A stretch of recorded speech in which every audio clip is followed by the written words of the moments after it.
Hello, y'all. Sorry I'm a little late, but I am going to jump right into it. Not gonna hold y'all.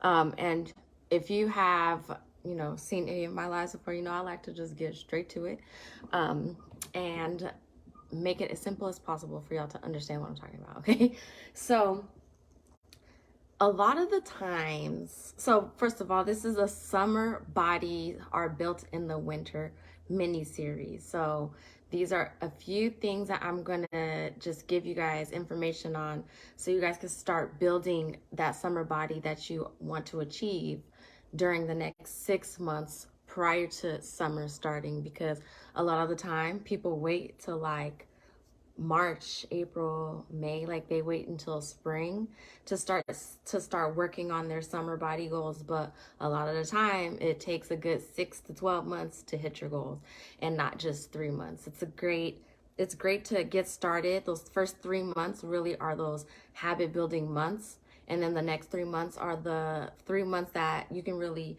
hone in and be consistent and actually see a lot of progress in that time frame. So a good time range is 6 months. And yeah, so today we'll be talking about the top 5 daily habits to practice so that you guys can reach your goals by the summertime. All right. So first and foremost, the most important one I would say is sleep management. So making sure you're getting 7 to 9 hours of sleep every single night, even the weekends, is going to help you tremendously with your fat loss journey and actually losing that weight. So when you're not getting enough sleep, your stress hormones are going to be elevated. Now, because you're going to be working out and in a calorie deficit, because typically you're going to be in a calorie deficit if you want to lose weight or shed body fat. So that is going to be a requirement. And when you are in that state in a deficit, your body is under more stress. You're not giving it enough, as much calories as it wants. So it's going to be in a stressed manner. And to manage that, you need to get sleep. Sleep aids recovery, it aids weight loss, it aids stress management. So get enough sleep. So 7 to 9 hours is a great general amount of time to get so that you are fully recovered and well rested. Second on the list is staying hydrated. So drinking half your body weight in ounces in water. I've said this so many times. And honestly, it helps to say things on repeat so that it sticks. So getting half of your body weight in ounces in water a day is going to help you shed body fat. The only way your body sheds fat is through water. So it mainly comes out through your breathing, it comes out in your urine, and it comes out in sweat. So if you are not hydrated, it's hard for your body to release that body fat. So making sure you're drinking half your body weight in ounces. So for example, a 140-pound person is going to drink 70 ounces of water. You can drink more than that. That's just the minimum you should be drinking is half your body weight in ounces, okay? If you're working out, you should be drinking more than that. So that's the second one. The third one is tracking your calories. I have my notes right here. So tracking your calories, making sure you are in a calorie deficit. It's easy to wing it and say that you're doing intuitive eating and you're just listening to your body. Yes, that does work. I've done it myself. It works. It's just you're not really positive that you're in a calorie deficit if you aren't tracking. So if you want to be serious about reaching your summer body goals within the next 6 months, you should be tracking your calories and definitely making sure you're in a calorie deficit. So if you are in the challenge that's starting on Monday, you will receive your calorie goals, and it is set up for you to lose 1 pound a week. So that's a 500 calorie deficit every single day. Okay, so that's a great standard to start, is at a 500 calorie deficit if you are wanting to shed body fat and have more definition in the summertime.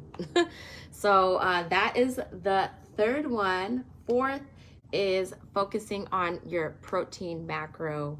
A good general target and recommended amount of protein intake is 1 gram per pound of body weight. So again, if you're a 140-pound person, you should be aiming to eat 140 grams of protein daily.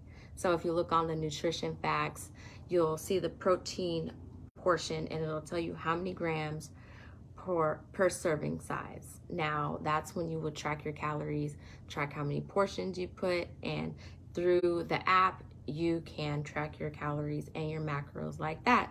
And it has a scanning option and everything, so it's freaking dope.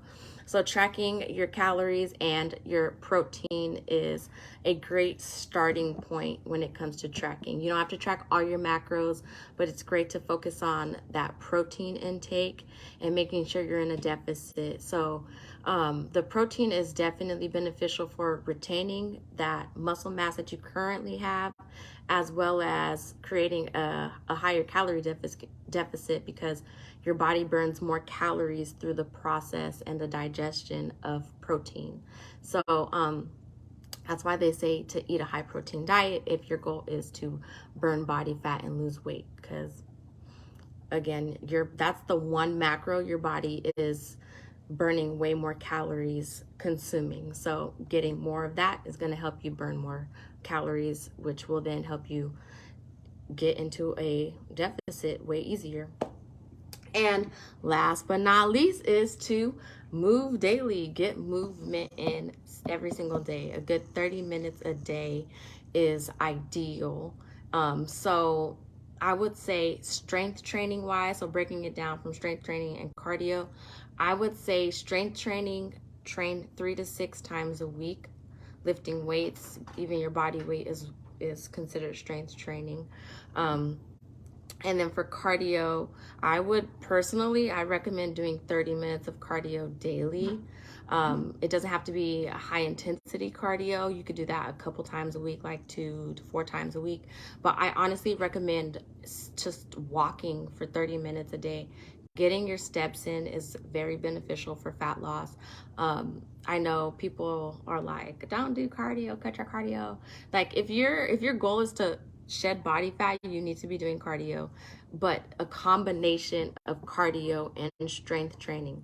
A lot of the time people focus only on cardio and they just neglect the whole strength training part, and you should not be doing that if your goal is fat loss. Having muscle mass on your body is going to help you burn more calories in general because your body takes more energy to retain that muscle mass. Okay, so when you have a higher muscle mass, your body is going to burn more calories throughout the day just at rest. So if you were just laying down sleeping all day, your body would burn more calories if it has a higher muscle mass than somebody else. Okay, so I realized you didn't see my hands when I said but anyways, that is it. So get your sleep, 7 to 9 hours, drink half your body weight in ounces in water, track your calories, use a calorie tracking app. If you are a part of the challenge, you will receive that through the app. Track your protein, get 1 gram per pound of body weight a day. That's daily. And then exercise, do strength training at least 3 to 6 times a week, and get your steps in daily, every single day. Okay, so that is it. I hope that helps everybody. Those are those 5 habits you should be sticking to for the next 6 months. Okay, so those are the top 5. Forget everything else. Focus on that. If you have to, start with 1, then add another 1, then add another 1 until you get all 5 and you're consistently doing all 5 of those for the next 6 months. Okay, so you don't have to jump into it all at once. If you're one of those people that needs to take it step by step, which is absolutely fine, please do that, because it'll help you be more consistent and actually stick to the habits that you need to stick to see the results you want. All right, so tomorrow we will be discussing how to create that toned look that everybody wants, you know, just looking shredded and shit. So we will talk about that and how to achieve that look by the summertime. All right. So stay tuned. Tomorrow I will be coming back at 3 p.m. EST. And if you didn't catch it here, I'm going to save it and pin it to the top of the featured. And I'm also going to share it to my stories. All right, so I'll see y'all tomorrow. And if you have not done so yet, I don't know why the heck you haven't, but sign up for the challenge so we can get you started on the right foot next week, which is 2023, which is very strange that it's already here. But yeah, I'll see y'all later. See you tomorrow.